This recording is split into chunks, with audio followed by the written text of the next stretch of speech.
Ampitombona amintsika hatrany ry havana ny fahasoavana sy ny fiadanana avy amin'Andriamanitra raintsika sy Jesosy Kristy Tompo. Ary miarabantsika rehetra indray mpanaraka ny fandarana Logos isaky ny alahady maraina eto amin'ny pejy. Androany alahady 7 ny volana May taona 2024. Vavakisika mialoha ny andrenesana ny afatra amin'ity fandarana Logos maraina ity. Jesosy misaotra anao zahay ny amin'ity alahady vaovao izay nomenao anay. Alahady andro tsara, andrenisanay ny feonao, ny teninao indrindrandrindra, ainao an'izay mahazo azy ary fahasalamana ho an'ny nofony rehetra. Mino zahay fa manakambara aminay indray ianao ka dia tendro ny molotro hanambara ny sitraponao. Ny anaran'i Jesosy. Amen. Ny teny soratra masina izay akatsika ny afatra amin'ity marina ity amin'izao alahady izao, amin'izao Logos izao dia arak'izay hita ao amin'ny asan'ny apôstôly toko 9 ny andiny voalohany ka hatramin'ny andiny 7. Asan'ny apôstôly toko 9 ny andiny voalohany ka hatramin'ny andiny 7. Vaky toy izao ny anaran'i Jesosy tompontsika. Ary tamin'izany andro zany rehefa nihamaro ny isan'ny mpianatra dia nimonmonina tamin'ny Hebreo ny Helenista, satria tsy mba enina tamin'ny fiantrana isan'andro ny mpitondra tenany. Ary ny 12 lahy nampiangona ny mpianatra rehetra ka nanao hoe tsy mety raha mandao ny tenin'Andriamanitra hitandrina latabatra izahay. Ko amin'izany rahalahy, mizaha 7 lahy eo aminareo izay tsara laza sady feno ny fanahy sy fahendrena mba ho tendrenay hitandrina izany raharaha izany. Fa izay kosa haharitra ny fivavahana sy ny fampianarana. Dia sitraky ny olona rehetra ny teniny ka nifidy an'i Stefana izy lehilahy feno finoana sy ny fanahy masina, ary Filipo sy Prokoro sy Nikanora sy Timona sy Parmena ary Nikoleo prozelita avy any Antiokia. Ary ireo dia narosono teo anatrehan'ny apôstôly, ary rehefa nivavaka ny apôstôly dia nametra tanana taminy.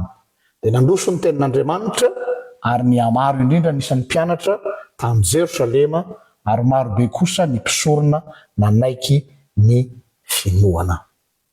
Amen.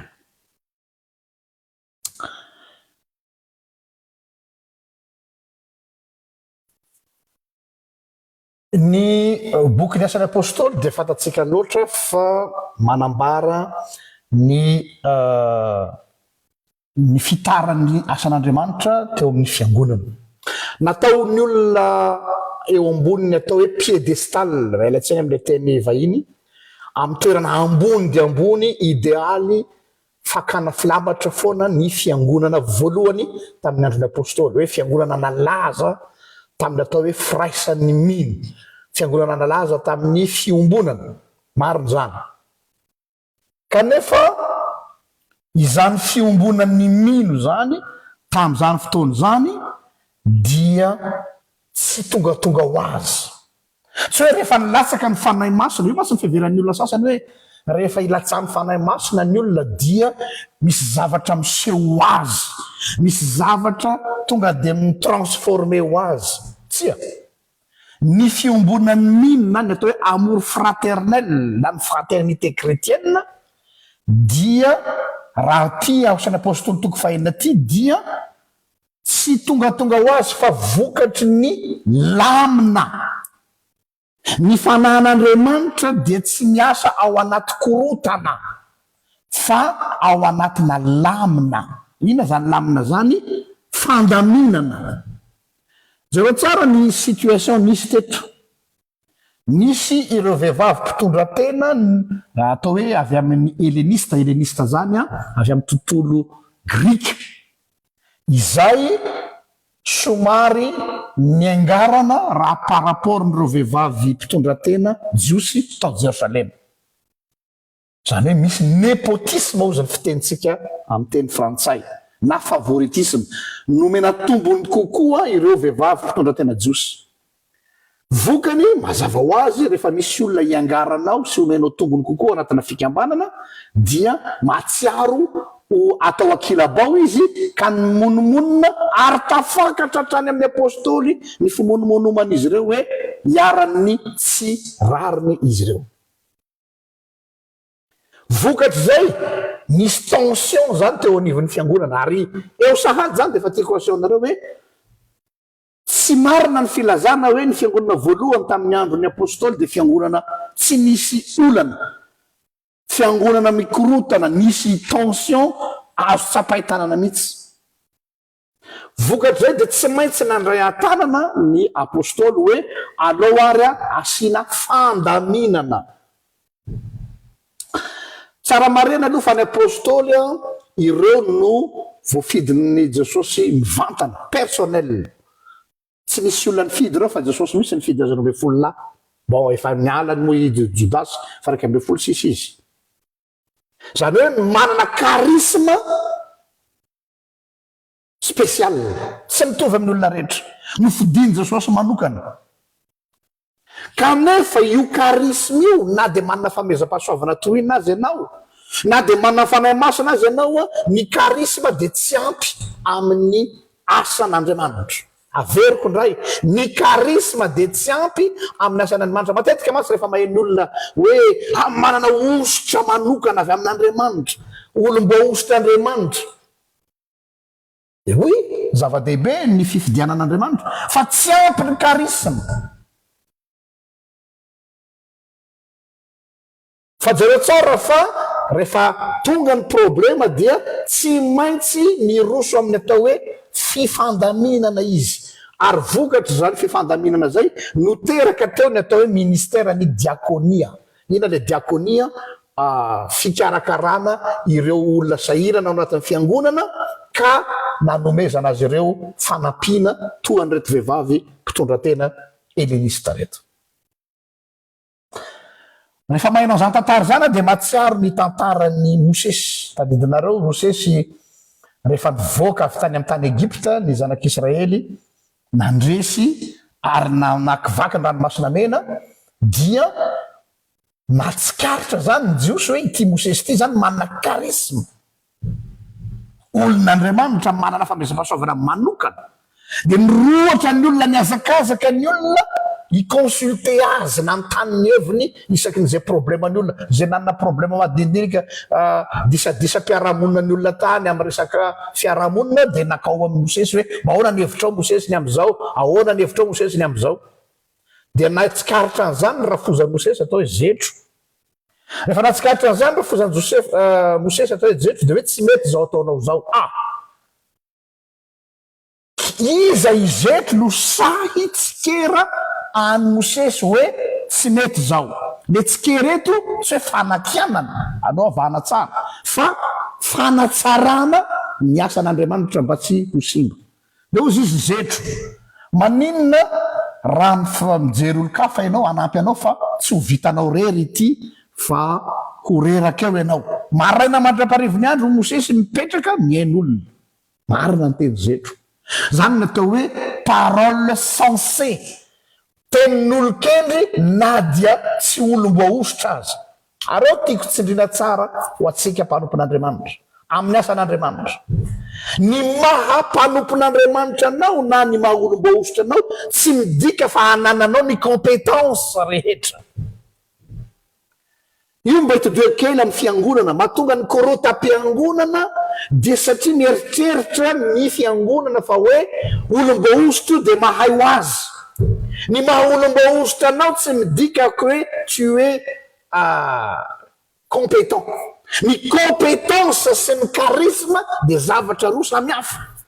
Ny charisme dia fanomezam-pahasoavana nomen'Andriamanitra anao, bien sûr, sy ny fifidianan'Andriamanitra anao, fa eo amin'izay ny fifidianan'Andriamanitra anao dia ilaina ny ananantsika compétence. Ary zany compétence zany tsy anananao samy rery fa tsy maintsy mila olo-kafa ianao manodidina anao. Ary ny fanahan'Andriamanitra dia mireconnaître ny compétence ny hafa mba ahafahanao mandroso amin'ny asan'Andriamanitra, ahafahanao mandroso amin'izay andraikitra nametrananao. Ary eo hitodiana tsy amin'ny atao hoe mpanompon'Andriamanitra fa ho atsika rehetra. ny problema tsika surtout tsika malagasy hoe zaho no tomponandraikitra eto, zaho no olom-boafidy eto, zaho no responsable eto, de mieritreritra ianao fa ianao irery mahavita an'io fa ny ilaina ny compétence ny hafa mba hahafahanao mampandroso ny asa zay apetraka aminao. De inona natao Mosesy rehefa nandre izany afatra zany, de hozy izy Jehova tamin'ny Mosesy marina ny teny zetro rafozanao enoy ny lazaina tenin'olo-kendry zany.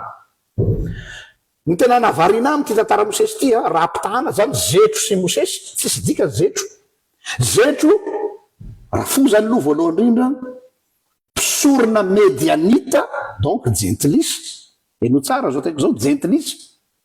I Mosesy eo ankilany le grand Moïse, izy zany tsy matahotra Mosesy, ilay lehilahy navita nampandohalika ny Farao, ilay lehilahy nanokatra ny ranomasina mena, ilay lehilahy nanao ny loza folo, ilay lehilahy nampivadika ny tena omena rana, ilay lehilahy nandatsaka ny mana avy any an-danitra. De izetro ve zay lehilahy tsy aninona no mba hianan-kendry hanome conseil any Mosesy eny tompoko.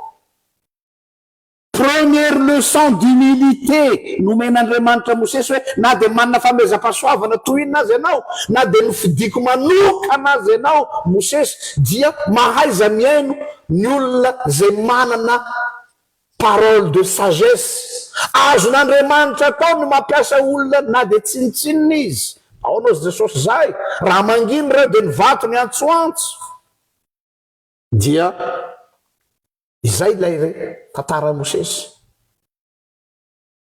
Tahaka zany koa teto am'ty fiangonany ty, ny apôstôly zany na de ny fidiny Jesosy manokana tsy garantiana hoe andeha sosa ho azy ny asan'Andriamanitra.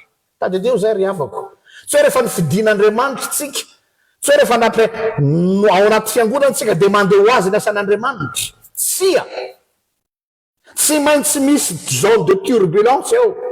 Jareo ny roplanina zao na dia tena mahay aza ny mpanamory, na dia nahay aza ny olona namorona n'ilay roplanina, dia rehefa eny ambony abakabaka eny de misy ny atao hoe zone de turbulence. Dikan'izany de mila miaino tsara ireo namany ary amin'ny tour de contrôle ianao hoe tandreny fa misy an'izao karaha iavinavina le pilote hoe za nianatra treto nandritra ny 20 taona, za manana 1000 heures de vol tsy ampianary zanak'omby tsy ampianarin-domana, za olona ikoizana amin'ny compagnie aérienne misy fa rehefa tsy miaino an'le ary amin'ny tour de contrôle ianao, manao tsinitsinina an'le hôtesse ao anaty roplanina zay mety ambany fahaizana anao ianao, manao tsinitsinina an'le steward manampy anao sy copilotenao, dia midoboky roplanina io na de mahay toinina azy ianao.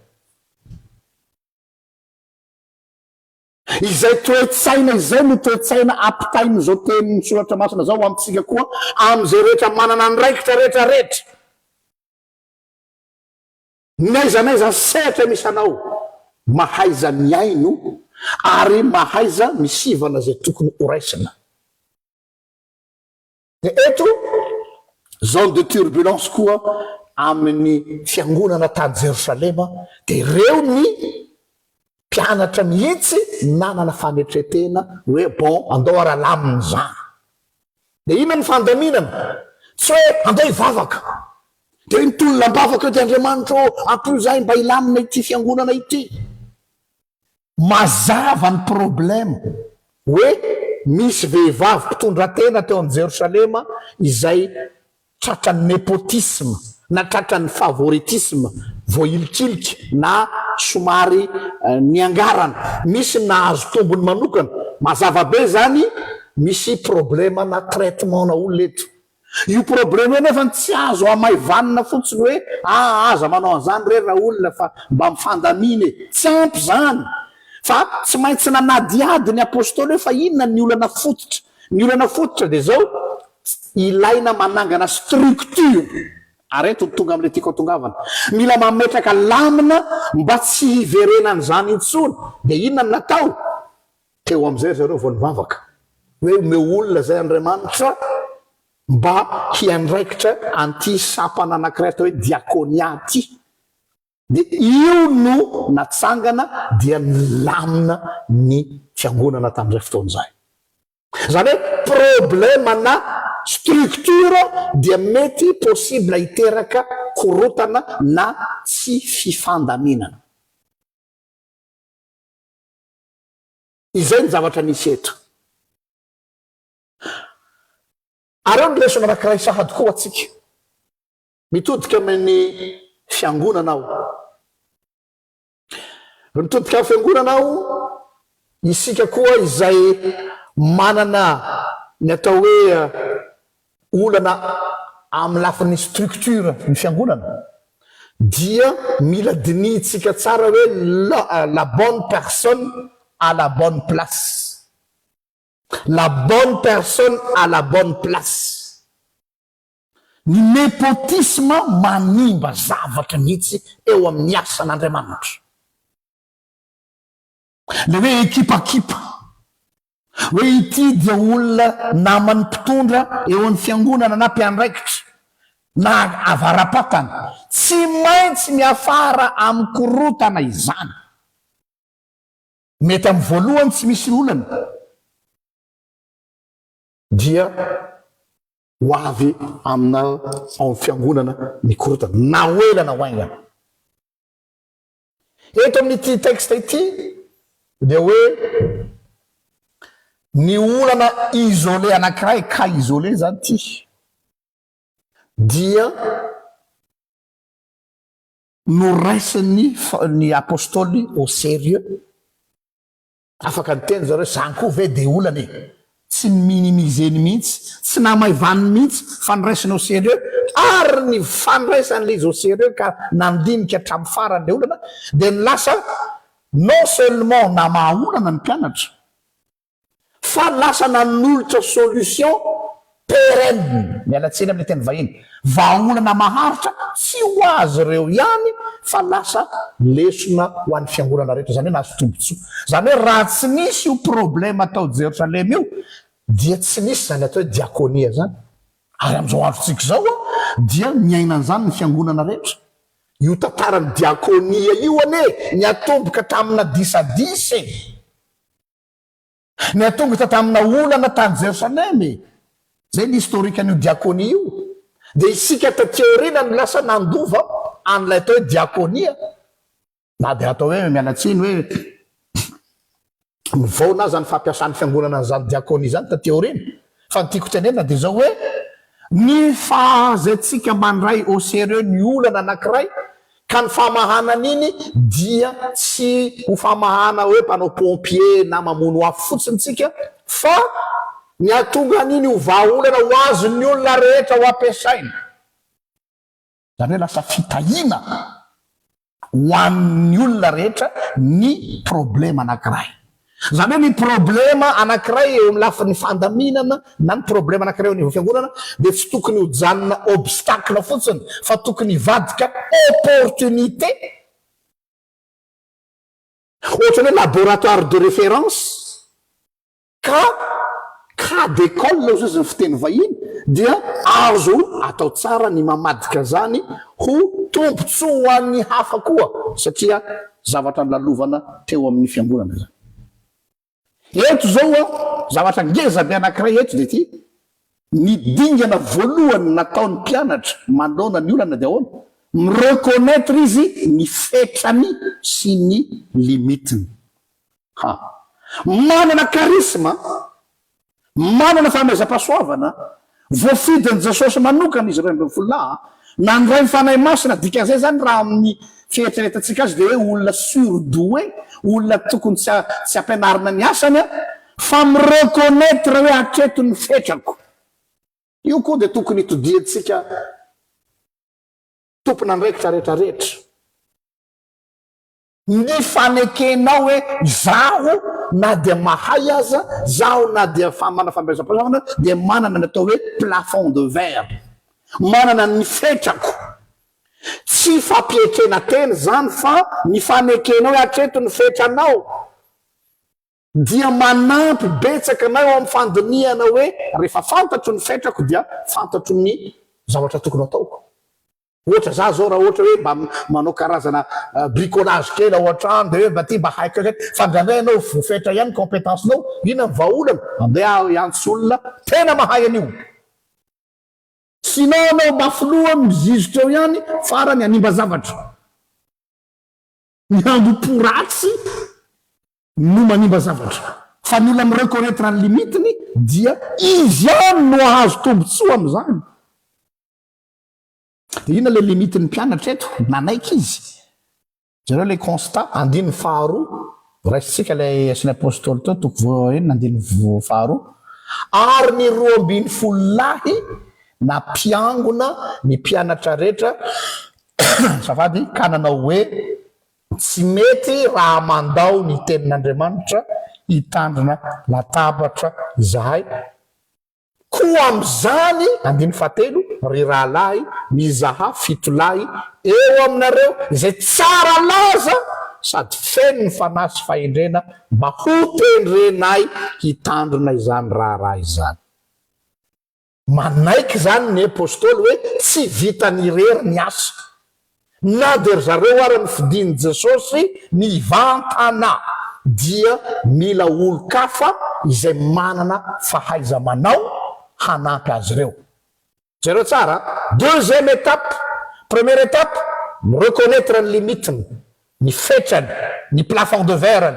Rehefa ny reconnaître zay izy dia na nitodika any amin'ny hafa hoe dika zay zany mila aide amin'ny olo-kafitsika. De misy koa natao reconnaissance ny compétence ny hafa.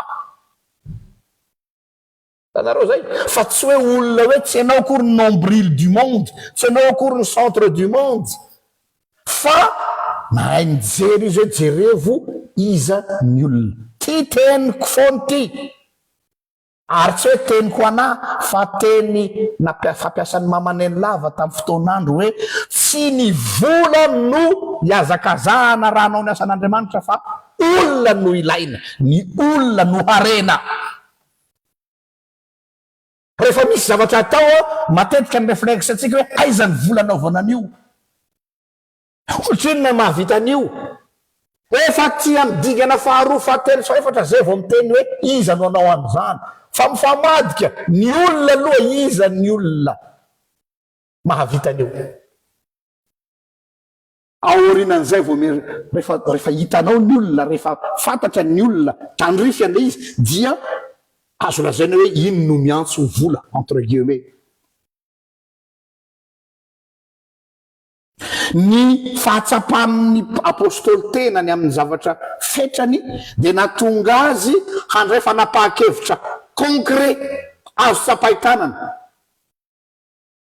Dia niteraka rivo-baovao tao amin'ny fiangonana ary de voalaza ny soratra masina eto hoe dia ny hamaro ny olona nanatona amin'ny fiangonana noho izany. Zany hoe non seulement ny vaha ny problema ny revevavy mpitondra-tena reto problema isolé ho iaho voafaritra tsara. Tsy nanao pompier ny apôstôly fa namaha olana ary non seulement namaha olana fa lasa niteraka opportunité ho an'ny hafa, lasarika olona maro, zany hoe lasa efficace kokoa ny asan'ny apôstôly.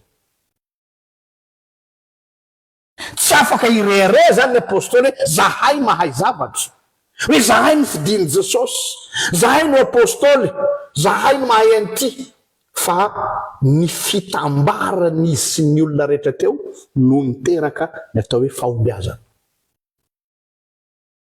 Eto zany dia mitodika amintsika hoe ny fiombonan'ny mino na ny fraternité chrétienne dia tsy zavatra tonga ho azy, tsy zavatra mandeha ho azy, fa misy asa tsy maintsy atao ao, tsy maintsy misy lamina petraka. Ohatra am'izany ny concile voalohany tany Jerosalema ao amin'ny asan'ny apôstôly toko 5.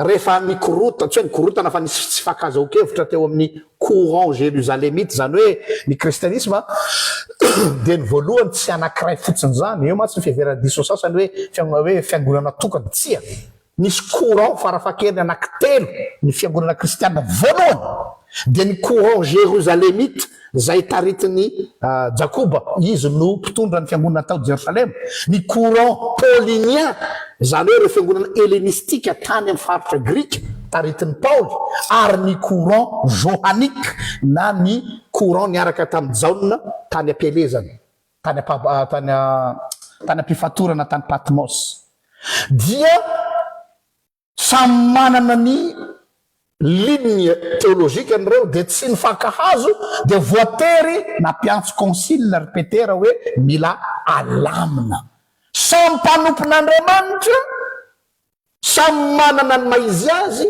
fa manaiky ho alamina zay ny teny misoratra masina amin'ny bokin'ny Jakoba manao hoe izay nahazo fahendrena avy any ambony dia mora alamina ry mpanompon'Andriamanitra malala isany eo mora alamina ve ny olon'Andriamanitra sa sarotra alamina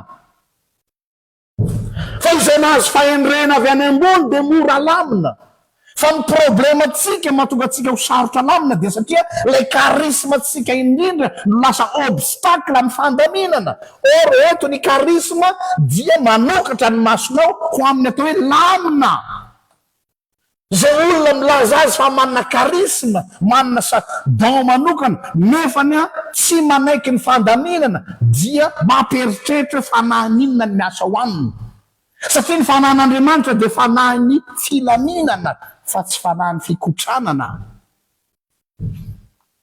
donc zany ny lamina zay apetrany eto dia hoe ny fampiresaka ry zareo ary dia ny aino ny hafa ny apôstôly ka dia nivahany olana nandray tsika matsy lany andro mialatsina fa lazaiko mihitsy hoe lany andro hivavaka ho any tendrombohitra hoe Andriamanitra vahao ny olanay Andriamanitra ampio zahay amin'ity olana ty dia ozy Andriamanitra hoe sokafa ny masonao jereo eo ambanin'ny masonao eo ambanin'ny orinao fa eo ny problema aza manao déni de la réalité ary mahaiza miresaka amin'ny olona dia vaovah io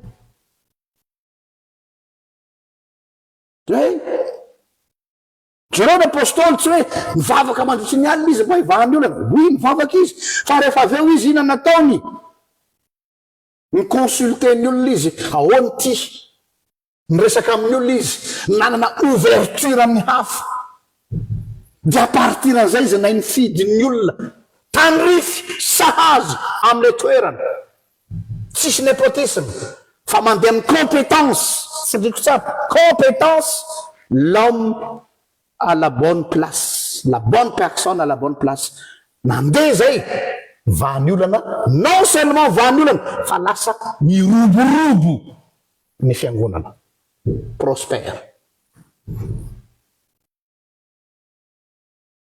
keto zany dia mitodika amintsika hoe ny karisma tsy ampy fa ny fahaizantsika mametraka ny lamina dia mifamelona ireo ka ny olona manana karisma dia manana ny atao hoe clairvoyance zany hoe maranitra dia ny sainy maranitra misokatra iny mitarika azy hoe inona ny mesure concrète pratique azo atao amin'io tanareo fa tsy hoe olona mialatsiny amin'ilay fomba fitenina hoe illuminé hoe nanofy aho nahita fahitanao dia tonga dia hoe anao zao tsy non manana fanahiny fahazavantsaina Isaia 40 ary ny fanahiny Jehova dia fanahiny inona ozy voalohany indrindra fanahiny fahazavantsaina fanahiny fanoloran-tsaina esprit d'intelligence vakeo ny Isaia 40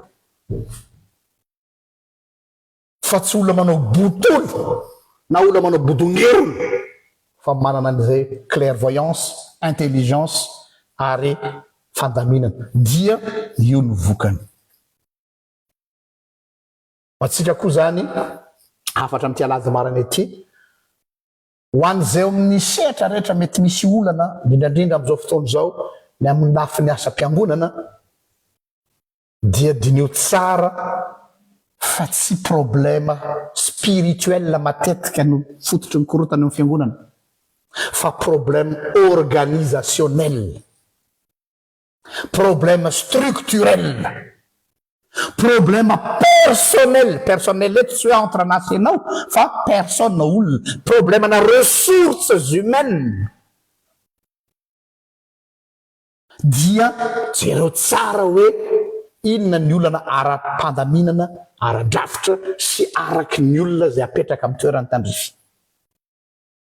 Il suffit alaminao reo dia mandeha ny aza. Voninahitra ny ho an'Andriamanitra zay aza tamin'ny taloha indrindra ka ho azy mandrakizay mavakisika. Misatranao zay Jesosy eo ny amin'ity teninao ity satria hitanay tokoa fa Andriamanitra ny fandaminana ianao ary omenao fahendrena sy fahazavan-tsaina ary fara-mitatsaina ny tompon'andraikitra rehetra nivon'ny asanao.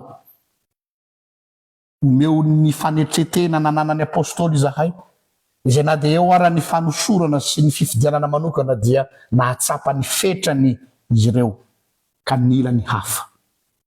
Ary avy eo dia nahay ny fidiny olona tandrify ho amin'ny toerana sahaza azy. Ary dia ny fiombonana dia ny fanekena koa ny tolotana ny hafa. Saotra Jesosy. Amen. Zay indray ny fandarantsika androany. Mame fotoananao amin'ny herin'ny toy izao indray raha sitrapon'Andriamanitra. Ary sotoboka.